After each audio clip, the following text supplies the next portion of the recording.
Kasiyahan sa puso ng mga magulang ang makitang masaya at lumalaking mabuting tao ang kanilang mga anak. Subalit, anong mararamdaman mo kapag nalaman mong ang anak na pinalaki at minahal mo ng 10 taon ay hindi naman pala ito ang tunay mong anak? Hatid ng Phenom Stories ang kwentong tiyak kahangaan nyo at kapupulutan natin ng magandang aral at inspirasyon. Halika't samahan niyo ako hanggang matapos ang video na ito. Alas 10 na ng gabi na makauwi ng bahay si Mark Stevens galing trabaho.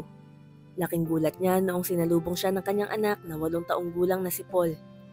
Hinihintay pala siya nitong makauwi. Patakbo lakad itong pumunta sa kanya at niyakap siya. "O anak, bakit gising ka pa?" tanong ni Mark sa anak. Nakita niyang humihikab-hikab na rin ito, parang dinadalaw na ng antok. "Inaantok ka na, bakit hinintay mo pa ako?" sabi ulit ni Paul. "Wala po, Daddy. Inaantay lang po kita. Tutulog na po ako." Humalik ito sa pisngi ng kanyang ama at dumiretso na sa kwarto niya. Hinatid naman ni Mark si Paul. Niyakap din ang anak at pinatulog na ito. "Good night, anak." "Good night, Dad," sabi ng bata. Nakatulog na ito nang hindi natatapos ang sinasabi. Umukit naman ang ngiti sa labi ni Mark. Tuwang-tuwa siya sa anak niya dahil hinihintay pa siya nito palaging makauwi bago matulog. Matapos magbihis at maghilamos, dumiretso na siya sa master's bedroom, kung saan naaabutan niyang nagbabasa ng libro ang kanyang asawang si Lauren. Tutok na tutok sa libro ah," pambungad na sabi ni Mark. Nagulat naman si Lauren. Sinalubong niya ang asawa ng yakap at halik. "Yes, libro ni Murakami. Basahin mo ito pagkatapos ko," nakangiting sabi ni Lauren. "Sure, enjoy ka lang, heart." "Oo nga pala, hinintay na naman ako ni Paul umuwi bago matulog," kwento ni Mark sa asawa. "Naku, sabi ko sa batang yun matulog na eh. Tumakas siguro, ang kulit talaga," sagot naman ni Lauren. "Pero doon lang naman siya nagiging makulit kapag iniintay ka makauwi," nakangiting sabi ng babae. "Oo nga eh, hayaan na lang natin," sabi ni Paul sa asawa.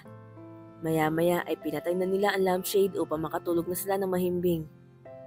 Maagang gumising si Mark upang magpunta sa trabaho. Palagi niyang sinisipagan upang mapromote siya sa inaasam niyang posisyon, maging isang direktor sa kumpanyang kanyang pinapasukan. Ang kumpanya nila Mark ay namamahala sa pagtatayo ng mga convenience store sa iba't ibang bayan.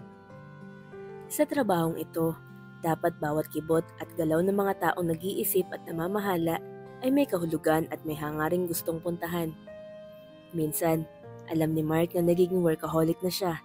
Tipong sa halip na makihalubilo siya sa kanyang pamilya, uunahin pa niya ang pagtapos ng mga presentations kahit matagal pa naman ang deadline. Isang araw, habang day off ni Mark ay nagkaroon ng malubhang lagnat si Paul. Nagdedeliryo at nag-aapoy na ito sa sobrang taas ng lagnat. Labis itong ikinagulat ni Mark. Nataranta siya, hindi alam ang gagawin. Mabuti, mabilis mag-isip si Lauren. Sinigawan niya si Mark upang dalhin sa ospital ang bata. "Mark! Mark, yung kotse! Ihanda mo ng kotse!" Para namang binuhusan ng malamig na tubig si Mark sa pagkagulat. Oo, teka!" Natatarantang sabi ni Mark. Nakuha nito ang susi ng sasakyan, subalit nahulog din niya. Halatang wala ito sa hulog. Sa sasakyan, si Lauren na ang nag-drive dahil parang nasa malayo ang isip ng asawa. Nadala nila si Paul sa emergency. Dinala sa isang kwartong pinaliligiran ng kurtina. Sa labas nag-aantay si Mark at Lauren. Nagdarasal silang dalawa. Hindi mapigil ni Mark ang pagpatak na luha niya. Takot na takot siya na baka may mangyaring masama kay Paul. Habang nakaupo sa bench, parang kumunoy siyang hinila ng katotohanan sa sitwasyon nila. Na para siyang sinasampal-sampal ng katotohanan na kahit marami silang pera, hindi nangangahulugang magagamot na ang lahat ng sakit. Mula pagkabata pa ni Paul ay sakit na ito.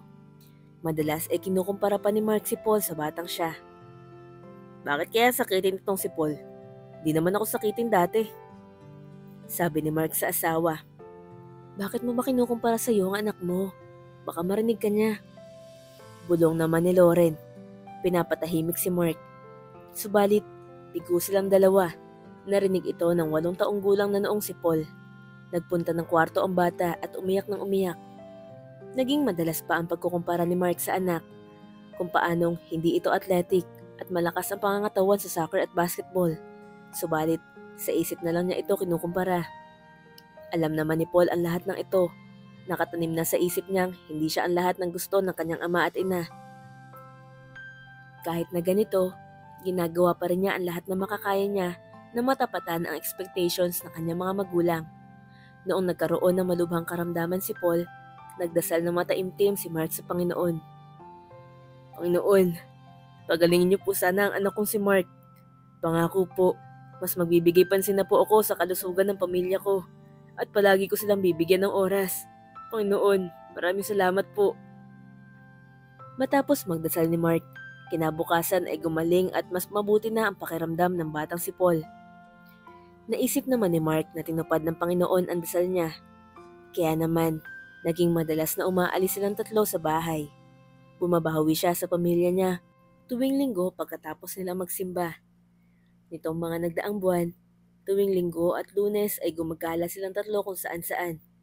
Kumakain ng masasarap na pagkain. At binibilan ang anak na si Paul ng librong gusto rin nitong basahin.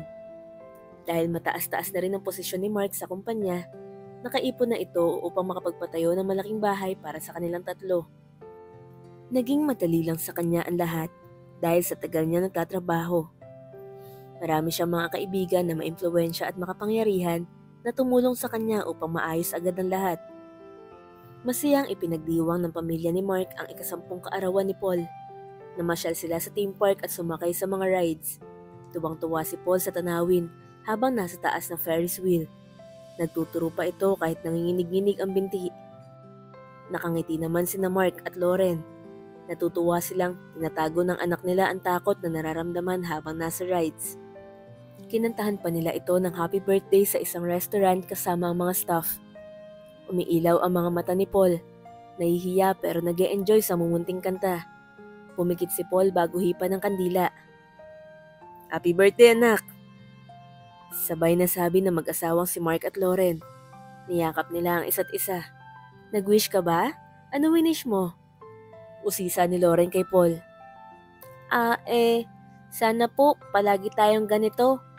Hindi na ako maging sakitin at sana po magkakasama tayo palagi tuwing birthday ko po. Sabi ni Paul sa mga magulang.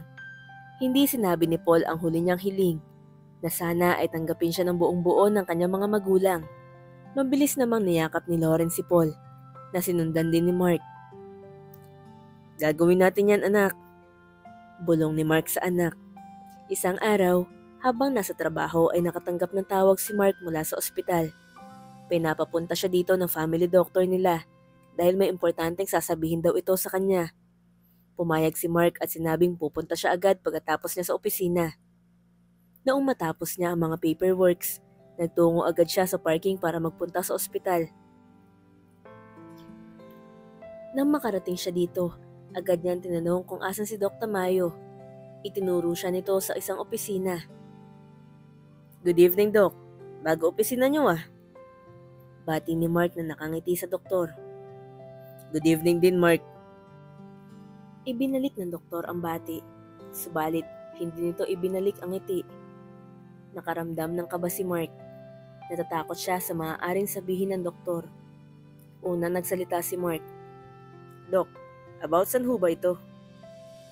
Mr. Stevens, ipinatawag kita dahil nagkaroon tayo ng problema noon. Sabi ng doktor. Napaupo ito sa upuan niya. Inalok si Mark na maiinom. Tumanggi naman siya. Ipinagpatuloy ni Dr. Tamayo ang sinasabi. Roughly 10 years ago, one of our nurses did the unthinkable. Wala siya sa tamang pag-iisip because of multiple things at paligoy-ligoy na sabi ng doktor. Dok, anong ginawa niya? Diretsuhin mo ako, Dok. Napataas na kaunti ang boses ni Mark. Sorry, pinagpalit niya ang 2 bata habang natutulog ang mga ito. We believe that isa si Paul sa pinagpalit niya. Sabi ng doktor. Nagpanting ang tenga ni Mark sa narinig. Hindi na niya narinig masyado ang mga sumusunod na sinabi ng doktor. Mark! Mark! Tinawag siya ng doktor na umakita niyang natulala si Mark. Nagbalik naman ang ulirat ni Mark. So, you're saying na hindi ko anak si Paul? Ang tanging nabanggit ni Mark. There's a huge chance. That time, magkasunod sila ng oras inilabas sa mundo. And sila lang dalawa ang nasa kwarto noon. Umamin na rin ang nurse on her deathbed. Nakatungong sabi ng doktor. What do you mean? Mamamatay na yung nurse? Salubong ang kilay ni Mark. Halo-halong emosyon ang kanyang nararamdaman. At galit ang pinakanangingibabaw dito. Galit sa kapwa-tao ang naghaharing emosyon sa kanyang puso. Yes, I was about to inform the other couple about this. Regardless of anong gusto mong gawin, kung gusto mong magsampa ng kaso or what, sabihan mo lang ako. Dagdag ng doktor. Umuwi si Mark noong gabing yon na parang hinatak ang kaluluwa niya mula sa kanya. Tulala siya. Mula sa pinto ng bahay nila, tahimik niyang pinapanood na maglaro si Paul. Para siyang lasing kahit hindi naman talaga umiinom. Gulong-gulo ang isip niya ngayon. Isip-isip niya.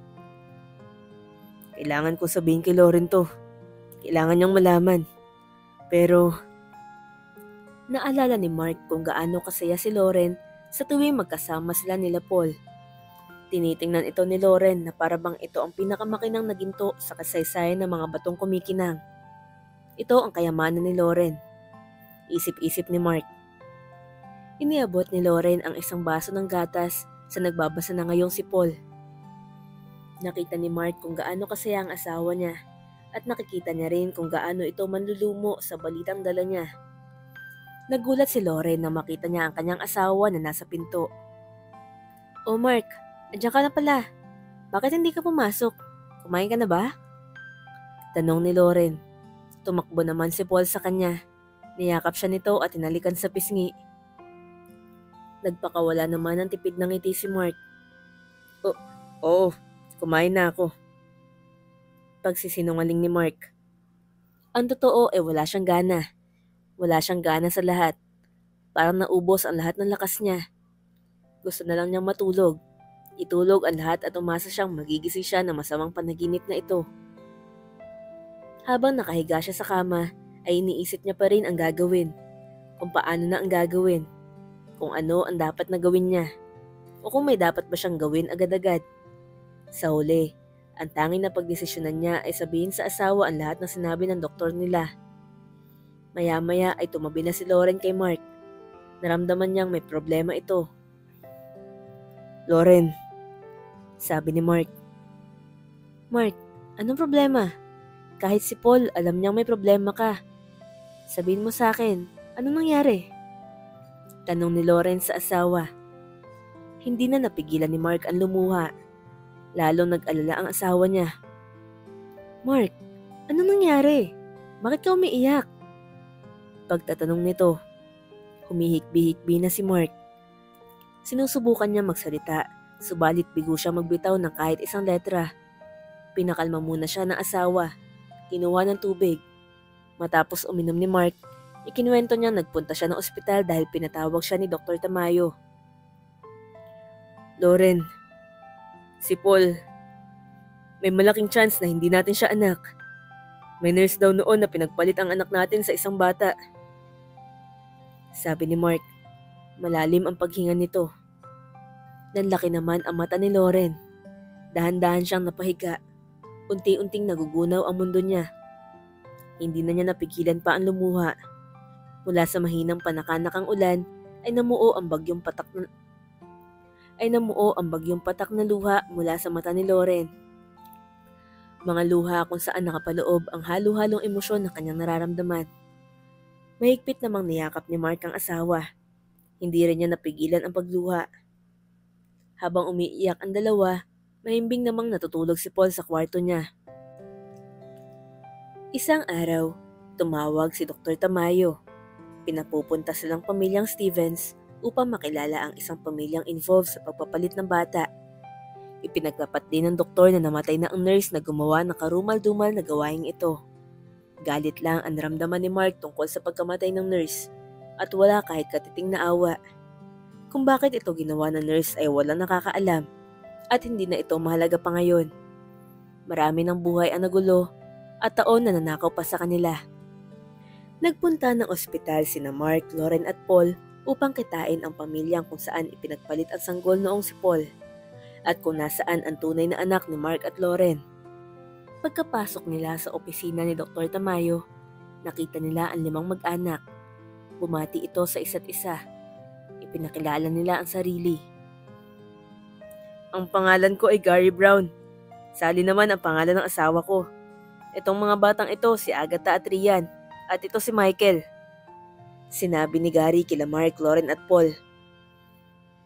Magandang umaga ho sa inyo, sabi ni Michael. Todong ngiti pa ito. Napatulala lang si Mark kay Michael. Iniisip niya kung ito nga ba ang anak niya. Hinahanap niya sa mukha nito ang mukha niya o ni Lauren. Nakatingin lang naman si Paul sa ama niyang si Mark habang nakatulala ito kay Michael. Napatungo ang batang si Paul.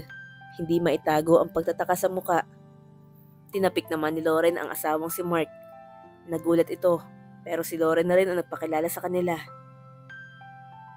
Ako nga pala si Lauren.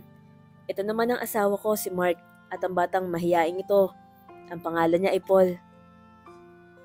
Mahinang sabi ni Lauren. Hindi pa rin nalalampasan ang lungkot sa balita tungkol kay Paul. Todong ngiti ang mag-asawang Brown. Kinamusta pa ni Gary si Paul. Nagtago lang sa likod ni Mark ang bata. Tumango naman ang doktor kina Mark at Gary. Naintindihan naman agad ng mga ito. Binulungan ni Gary ang anak niya si Michael. Sinabi nitong lumabas na muna sila dahil may pag-uusapan ng mga matatanda. Oh mga bata, bakit hindi muna kayo maupo doon sa labas? Babantayan kayo ng sekretary ko. Huwag kayong lalabas at tatakbo doon ha, okay ba? Nakangiti at mahinhing sabi ni Dr. Tamayo. Tumango naman ang mga bata sa doktor. Anong sabi nyo? Gusto nyo ipa-DNA test sa mga anak natin? Nanlalaki ang mata ni Gary sa narinig. Hindi ako papayag. Bigkas pa nito. Kailangan natin ng DNA test para masigurado natin kung sino ang mga anak natin. Pagpapaliwanag ni Mark. May katandaan na si Gary. Higit na mas matanda kay Mark. Makikitang puti na ang iba nitong buhok. Hula ni Mark ay 5 hanggang 10 taon ang tanda nito sa kanya. Si Gary Brown ay isang magsasaka. Nagmamay-ari sila ng hindi kalakihan lupa sa probinsya, pero sapat na para sa kanilang pamilya. Hindi man sila magkasing yaman ni Mark, alam niya sa sarili niyang tama ang pagpapalaki niya sa 3 mga anak niya. Ang sinasabi ko lang, bakit pa kailangan ng DNA test? Malalaman naman natin yan kapag nakasama na natin sila. Ang mga anak natin, bigla mo na lang malalaman dahil sa lukso ng damdamin. Sabi pa ni Gary. Napahawak na lang sa ulo si Mark. Kanya-kanyang explain naman sina Lauren at Sally sa kanilang asawa. Hindi nagsasalita ng malakas dahil nais nilang itong dalawa lang ang mag-usap. Halos 20 minuto na silang nagpapaliwanagan dahil gusto ni Mark na magsagawa ng DNA test para matukoy kung sino talaga ang anak nila ni Lauren, habang ang gusto naman ni Gary ay tumira sa kanya-kanyang bahay ang kanilang anak. Si Paul ay kina Gary at Sally maninirahan sa probinsya, habang si Michael ay sa bahay nila Mark at Lauren. Kaya naman, namagitan na si Dr. Tamayo. Bakit? Bakit hindi nyo pare sundin ang mga kondisyon nyo? Magpa-DNA test kayo. Habang inaantay ang resulta, magpalit na muna kayo ng anak, sabi ng doktor. Napakagat ito ng dila dahil sa huling sinabi. Tumitig na masama ang 2 haligi ng tahanan. Magpalit ng anak. Parang napakadaling sabihin ng doktor na to. Isip-isip ni na Mark at Gary. Humingi naman ng paumanhin si Dr. Tamayo. Tumahimik ang lahat. Matagal ding naghari ang katahimikan bago basagin ni Gary. Sige, payag na ako sa DNA test na yan, sabi ni Gary. Sige, okay na rin ako sa pagtira ni Paul sa inyo at ni Michael sa amin, sabi naman ni Mark. Noong mag-CR si Mark, tinawagan niya ang kilala niyang private investigator. Gusto niyang humingi ng impormasyon sa pamilyang Brown. Gusto niyang malaman kung anong klase itong mga tao. Paul, anak, may nangyari raw kasi noong baby pa kayo. Pinagpalit ng isang nurse yung higaan nyo. na sila raw ang tunay mong mga magulang. Pahinto-hinto ang paliwanag ni Mark kay Paul.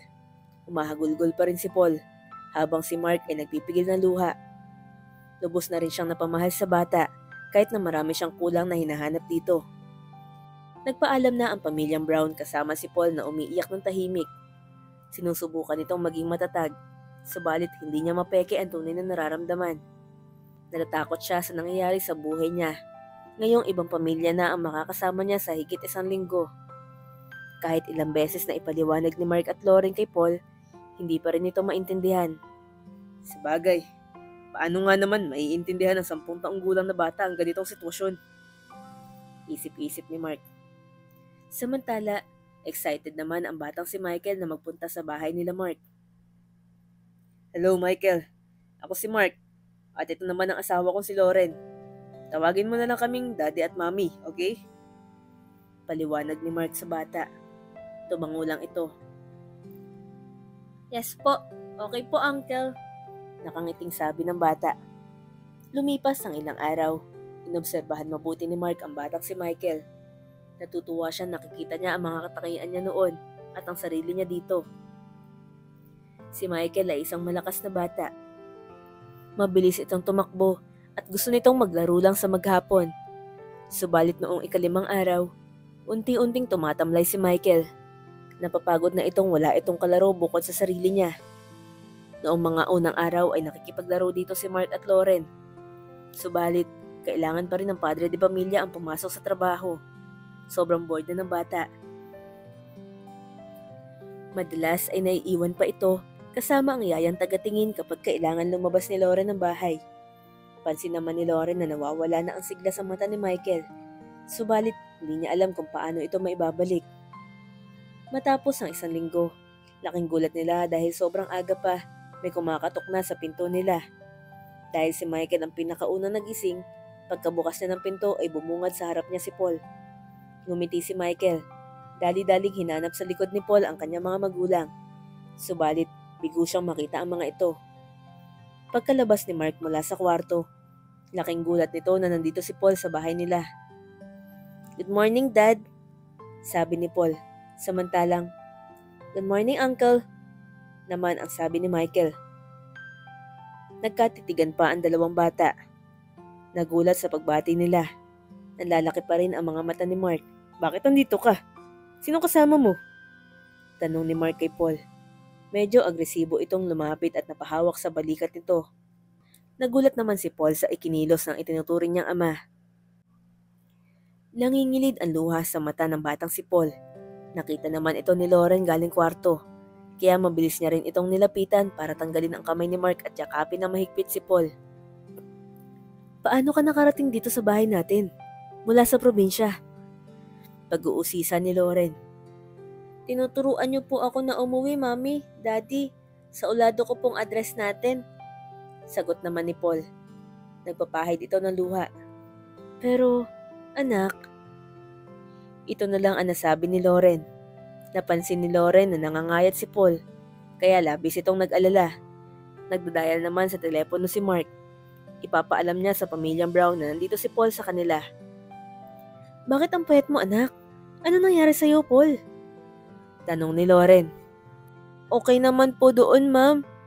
Okay na okay po. Kaso ayun, parang hindi pa rin po ako sanay.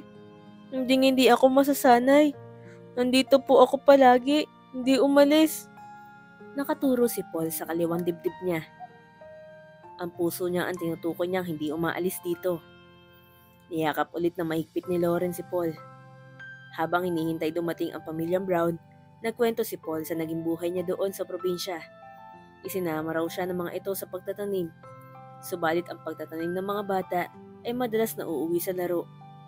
Nagiliw niyang kinikwento na hindi siya pinapagalitan doon, na hindi siya pinipilit mag-aral. Palagi niyang kasama ang kanyang ama at inang si Gary at Sally, pati ang mga kapatid na sina Agatha at Rian. Sa totoo lang po, masaya po doon. Okay naman po doon sa probinsya. Simple lang po ang buhay. Pero minsan napapatulala po ako. Naisip ko po kayo ni Daddy. Sabi ni Paul, nakaharap ito sa Mami Lauren niya. Masinsinding nakikinig si Mark sa kwento ni Paul. Mabuti naman anak. Akala ko napapabayaan ka na doon eh. Hindi naman po mami. Mabait po sila doon. Kaso dito po talaga ang gusto ko. Sabi pa ni Paul. Inihanda na ni Lauren ang almusal nilang pancake na paboritong-paborito ni Paul. Friendly naman si Michael kay Paul. Hindi makikitang nagsiselos ito sa atensyon na binibigay ni Lauren sa bata. Tahimik na nag-obserba lang si Mark sa dalawang bata. Maya-maya ay may kumatok na sa pinto ng bahay nila. Si Gary ito. Pinapasok at binigyan ng maiinom na tubig si Gary. Kinulit naman agad ito ni Michael na patakbong yumakap sa tinuturing niyang ama. Matapos makapagpahinga ng kaunti, humingi ito ng paumanhin kina Mark at Lauren. Sorry, nagulat din kami. Pagising namin, wala na ito sa higaan niya. Yung perang binigay niyo last time, yun ang ginamit niya para makaluwas dito sa syudad. Sabi ni Gary. Umiling-iling naman si Mark. May bakas ng galit ang boses nito habang nagsasalita. Kahit na, hindi dapat nakakalis ang bata ng mag-isa. Napataas pa ang boses ni Mark. Humingi ulit ng paamanhin si Gary. Sorry din. Sabi naman ni Mark. Nag-alala lang kami kay Paul. Noong pauwi na si Gary at Paul, nangungulit naman si Michael na sumama sa dati niyang tirahan. Halos umiyak na ito at maglumpasay. Gustong-gusto sumama kina Gary. Anak, Michael, hindi na tuloy ang sasabihin ni Gary. Inawat na ito ni Mark. Kami na ang bahala kay Michael. Please, ikaw na ang bahala kay Paul. Kailangan nilang masanay sa bago nilang tirahan. Sabi ni Mark kay Gary at sa harap ni Lauren at ng dalawang bata. Mabilis at padabog na umalis si Michael papuntang kwarto at nagkulong na ito doon. Kahit na nag-aalala si Gary, iling lamang ang nagawa niya dahil alam niyang tama lang ang sinabi ni Mark. Paul, anak, wag mo nang uulitin ang ginawa mo ha. Nag-alala sa iyo ang mami at daddy mo. Pati si Nanay Sally at mga kapatid mo. Nag-alala ng sobra dahil sa ginawa mo. Pakiusap ni Gary sa anak. Opo, tatay. Sagot naman ni Paul. Nakayuko ang ulo nito. Nagpaalam na sina Gary at Paul kina Mark at Lauren. Yumakap pa ito sa mami Lauren niya. Nagtataka naman si Mark na hindi man lang siya tinignan ni Paul sa mata noong nagpapaalam. Lumipas ulit ang isang linggo. Tumawag si Dr. Tamayo na dumating na ang resulta ng DNA test. Na makuha at buksan ni Mark ang envelope na naglalaman ng resulta, hindi na siya nagulat. Positibong anak nila ni Lauren si Michael at anak ni Gary at Sally si Paul. Totoong pinagpalit nga ang mga sanggol na anak nila noong baby pa lamang ang mga ito. Ngayon, aminado si Mark na magkaugali sila ni Michael noong bata pa lamang siya. Subalit, hindi siya sanay sa hindi pagsunod nito kapag may inuutos siya. Tulad na lang na hindi ito nag-aaral at medyo mababa ang marka sa klase. Hindi nito forte ang pag-aaral, hindi katulad ng batang siya noon. Bigla niya naalala ang 10 taong ginugol niya kasama si Paul, ang akala niyang anak niya.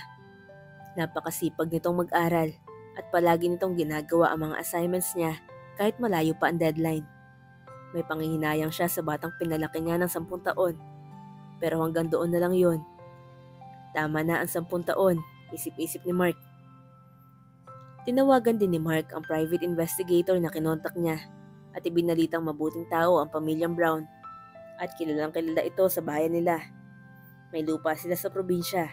Hindi malaki pero sapat na raw ang nakukuha nilang pera para matugunan ang lahat ng pangangailangan nila. Nagpasalamat si Mark sa private investigator at nagpaalam na. Masaya siyang mabuti ang pamilya ni Paul. Hiniling na lang niya ang kasiyahan nito kapiling ang bago nilang pamilya. Noong ibinalita ni Mark kay Lauren ang resulta ng DNA test, umiyak lamang ito. Hindi niya alam kung bakit ito umiiyak. Kung masaya ba itong nahanap na niya ang tunay niyang anak o malungkot itong hindi niya tunay na anak si Paul na napamahal sa kanya. Hindi na niya tinanong si Lauren. Hinayaan na lang niya itong umiyak dahil ito rin ang gusto nito, ang mapag-isa sa mga oras na ito. Napansin ni Mark na matamlay ang pagkilos ni Michael. Hinding-hindi ito ang batang bibong-bibo noong nakaraang 2 linggo. Ayos ka lang ba, Michael? Bakit parang ang putla-putla mo? Tanong ni Mark. Nag-aalala ito sa anak. Ha? Ayos lang po. Ang sabi lang ni Michael. Inaayos nito ang bag niya sa kwarto. Nang iwan na ito ni Mark, ay nakarinig siya ng kalabog na nagmula sa kwarto ni Michael. Nakita niya nakahiga na si Michael sa sahig at wala itong malay. Michael? Michael! Tinapik-tapik niya ang anak. Lauren! Lauren! Sigaw ulit ni Mark. Mabilis na nag-drive si Mark papuntang emergency sa pinakamalapit na ospital. Mabutit inasikaso agad sila doon pagkarating nila.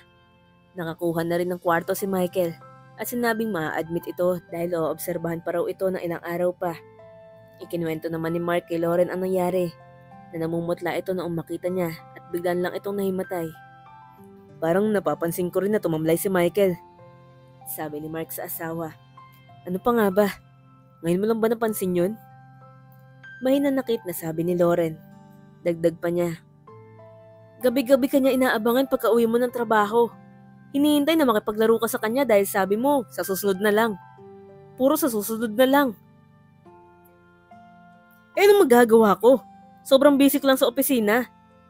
Ganito rin naman ako kay Paul dati ah. Wala naman nagbago. Sagot naman ni Mark. Tinitigan lang siya ng masama ni Lauren, na parang nagtatanong na, nagpapatawa ka ba? Huminga ito ng malalim at malumanay na sinabi. Kay Paul, okay yun. Pero kay Michael, hindi nakasagot si Mark. Hindi pare-pareha sa mga bata. May mga kalakasan sila at mga kahinaan. Walang batang magkaparehas. Hindi mo sila pwedeng ikumpara sa isa't isa. At lalong hindi mo sila pwedeng ikumpara kung ano ka noon. Sambit pa ni Lauren. Parang sinampal naman ng katotohanan si Mark. Umupo lang ito sa isang tabi. Hindi na ito nagsalita pang muli. Maya-maya pa ay may kumatok na sa pinto. Ito ang pamilyang Brown. Nagmano sina Paul, Agatha at Rian kana Lauren at Mark. Binati rin sila nila Gary at Sally. Nakipagpalitan ng small talks. Kinamusta ni Lauren si Paul. At todo papuri naman kay Paul ang sagot ng mag-asawa. Todong ngiti rin ang hindi naman palangiting si Paul dati. Maya-maya pa ay nagising na si Michael. Todong ngiti rin ito nung makita si Gary at Sally. Pati na si Rian, Agatha at si Paul. Nagkwentuhan ng mga ito buong magdamag. Napansin naman ni Gary na tahimik lang sa isang sulok si Mark. Nilapitan niya ito. Ayos ka lang, Mark? Oo. Tipid na sagot ni Mark. Alam mo, si Michael, masunurin na bata yan. Mabuting bata din. Isang beses nga, napaaway pa kami dahil nakipagbasag ulo yan sa mga batang mas matanda pa sa kanya. Pagkikwento ni Gary. Masinsin naman nakikinig si Mark dito. Sobra kaming nagulat dahil hindi naman pala away itong si Michael. Pero malaman-laman namin na may pinagtatanggol pala siyang maliit na bata. Binubuli daw kasi ito ng malalaking bata. Sobrang proud na proud kami sa kanya noong oras na yun. Naisip ko, sana lahat ng bata katulad niya. Bukod tangi siya. Nakangiting sabi ni Gary. Namamangha naman ang mukha ni Mark sa kwento nito. Si Paul din. May disiplina sa sarili at matalino. Kahit na palagi siya nadadapa kapag nakikipaglaro sa iba. Palagi siyang bumabangon at nakikipagtawanan sa iba pang mga bata. Minsan iniisip ko, sana nag-e-enjoy siya.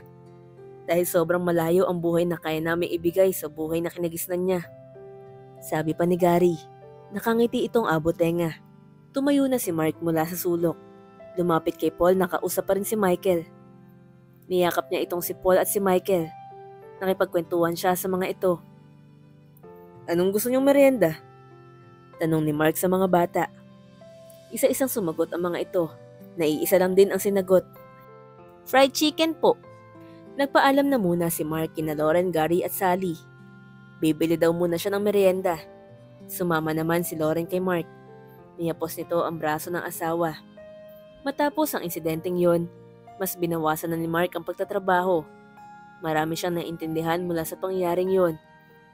Na muli ay kailangan niyang kilalanin si Michael at huwag ipasan dito ang mga expectations niya.